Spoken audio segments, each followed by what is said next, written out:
Hey, it's O with CLO Pixel Gamers. With Informer 3, I go over each month 3 main articles that pique my interest within the Game Informer magazine. I'm going to go over a couple highlights in the magazine, but definitely I'm going to stick to 3 main articles that pique my interest within Game Informer issue 345. In this issue of Game Informer 345, notice out here they have a cover of The Evil Dead. I'm not familiar with the series, but if anybody can tell me anything about this series in the comment section below, it will be greatly appreciated. So we're going to go ahead and get into the magazine. Now, right away, we're going to jump into my first article. And here I've bookmarked each part of the magazine with the CLO stickers that's available at CLOLearnshop.com. And yes, they're all original, and I do game-themed designs and stickers. So be sure to check that out at CLOLearnshop.com. Let's get back into the article. This article is written by Andrew Rayner, and he goes over how Elden Scrolls is a good series, and Elden Scrolls is developed by the company From Software. Dan Tack wrote that this is his favorite game of all time, so it must be pretty special. According to this article in Game Informer, they said that it has a freeing design and it's fun in a social game for many players. Okay, now we can go over the next section of the magazine, and I want to go over some of the artwork. I saw some reader submissions that were pretty amazing.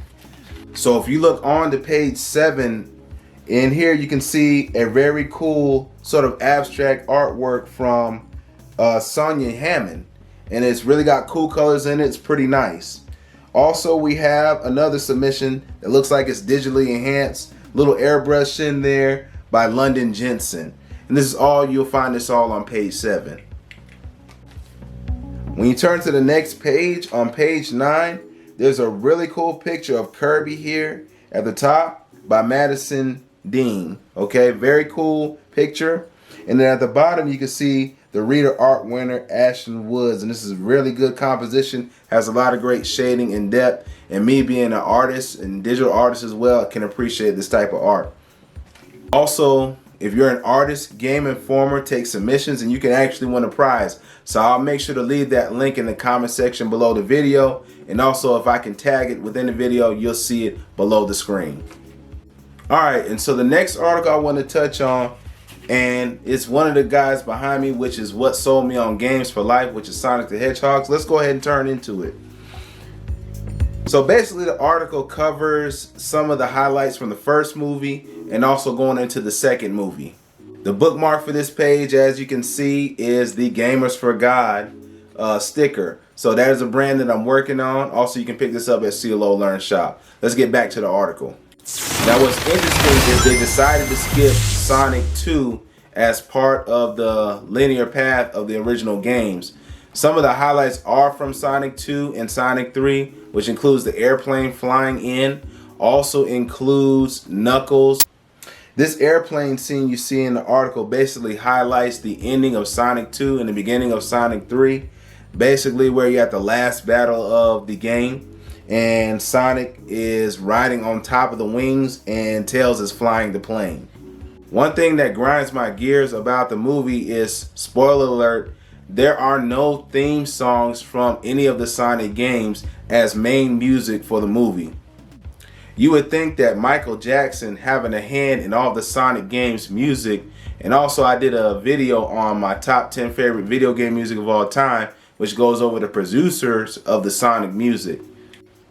The Sonic movie doesn't have the music, kind of a disappointment, but overall these have been great movies in comparison to the Nintendo movies, and the last movie box office 300 million worldwide. Tails is voiced by Colin O'Shannessy and Knuckles is voiced by Idris Elba. Also, you can see based on the article they talk about how Dr. Robotnik, Jim Carrey playing Dr. Robotnik, gives Dr. Robotnik more of an homage to the original design with the bald head, the goggles, and sort of his attitude. On the very next page they talk about going back to GDC, which is the Game Developers Choice Awards. I'm not familiar with this. Maybe I can do a review or a reaction video to some of these award shows, events. But let me know in the comment section if you're familiar with the GDC. Maybe I'm late to it, but I never really watched many of the awards. For the last article I'm covering, and certainly not the least, brings back memories to my childhood, and ironically, sitting right behind me is the next game that we're going to talk about in this magazine. So let's take a look into it. And for my bookmark, I have the CLO Pixel Designers mascot logo, and it comes in sort of like a rainbow digital color. And once again, you can also find this sticker at CLO Learn Shop. Also, there'll be things like chains, t-shirts available, and you'll probably see it in a B-roll cut that you can find also on CLO Learn Shop. Shirts just like this, based on the CLO Pixel Gamers channel, you'll be able to find there in different colors. So go check it out. All right, let's get back into the last article. So the new game coming out is called Shredder's Revenge, okay? TMNT Shredder's Revenge. And the developers of the game wanted to make sure that it had the essence of the older games, yet added more features. So really the game pulls from the cartoon era of the 89s and 90s, and also it pulls from the arcade themes from the original arcade game of TMNT. The article also talks about how on the next page, in page 52, it talks about how the beat 'em up genre sort of fell off and faded away, which caused the Turtle series to kind of die off along with it. But what's good is they're kind of bringing this genre back, and also it helps the franchise for the TMNT and Teenage Mutant Ninja Turtles. Some of the features added in this game is you'll be able to explore areas that you couldn't in the 2D games. An added twist is they're going to add a story mode to it, which adds RPG elements. Yeah, that's right. So you can level up, add health to your meter. There's also a co-op mode where you can actually revive your player. So overall, I enjoyed the article and the stylizing and the artwork that he added to this game. Well, this concludes the episode of Game Informer 3. I'll try to put a video like this out every week, and also from time to time I'll be reviewing games, technology dealing with video games, and also movie reviews.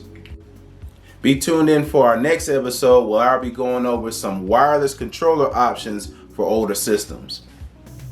Have fun gaming. I'll see you on the next video. Peace.